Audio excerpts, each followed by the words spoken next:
Chapter 37. And on the day that Isaac, the father of Jacob and Esau, died, 2162 a.m., the sons of Esau heard that Isaac had given the portion of the elder to his younger son Jacob, and they were very angry. And they strove with their father, saying, "Why has your father given Jacob the portion of the elder, and passed over you, although you are the elder and Jacob the younger?" And he said to them, "Because I sold my birthright to Jacob for a small mess of lentils. And on the day my father sent me to hunt and catch and bring him something that he should eat and bless me, he came with guile and brought my father food and drink, and my father blessed him and put me under his hand. And now our father has caused us to swear, me and him, that we shall not mutually devise evil, either against his brother, and that we shall continue in love and in peace, each with his brother, and not make our ways corrupt." And they said to him, "We shall not hearken to you and make peace with him, for our strength is greater than his strength, and we are more powerful than he. We shall go against him and slay him, and destroy him and his sons.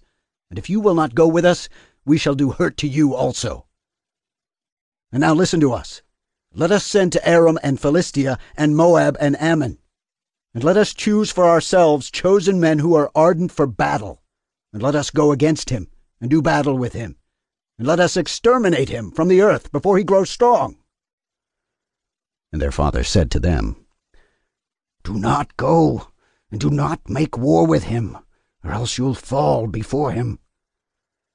And they said to him, "This too is exceedingly your mode of action from your youth until this day, and you are putting your neck under his yoke. We shall not listen to these words." And they sent to Aram and to Aduram, the friend of their father. And they hired along with them 1,000 fighting men, chosen men of war.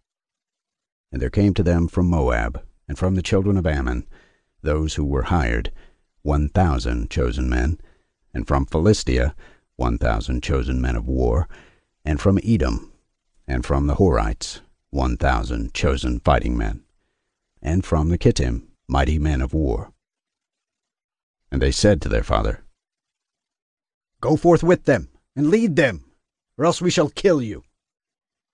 And he was filled with anger and indignation on seeing that his sons were forcing him to go before them, to lead them against Jacob, his brother.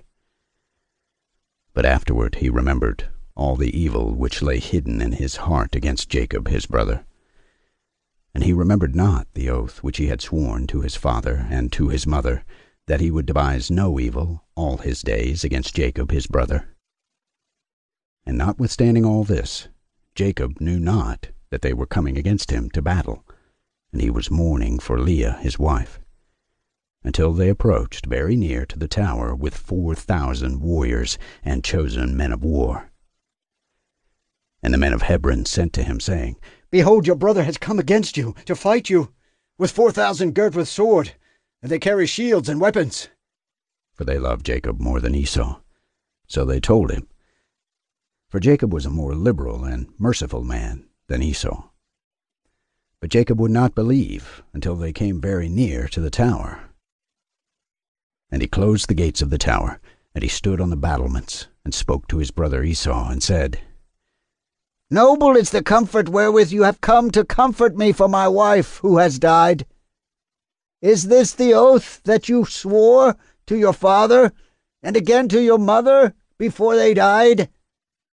You have broken the oath, and on the moment that you swore to your father, you were condemned."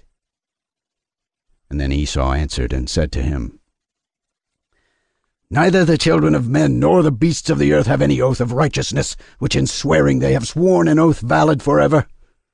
But every day they devise evil one against another, and how each may slay his adversary and foe. And you hate me and my children forever, and there is no observing the tie of brotherhood with you. For hear these words which I declare to you. If the boar can change its skin and make its bristles as soft as wool, or if it can cause horns to sprout forth on its head like the horns of a stag or of a sheep, then I will observe the tie of brotherhood with you. And if the breasts separated themselves from their mother, for you have not been a brother to me, and if the wolves make peace with the lambs, so as not to devour or do them violence, and if their hearts are towards them for good, then there shall be peace in my heart towards you. And if the lion becomes the friend of the ox, and makes peace with him, and if he is bound under one yoke with him, and plows with him, then will I make peace with you. And when the raven becomes white as the raza, then know that I have loved you, and shall make peace with you. You shall be rooted out, and your sons shall be rooted out, and there shall be no peace for you. And when Jacob saw that he was so evilly disposed towards him with his heart and with all his soul as to kill him, and that he had come springing like the wild boar which comes upon the spear that pierces and kills it, and recoils not from it, then he spoke to his own and to his servants that they should attack him and all his companions.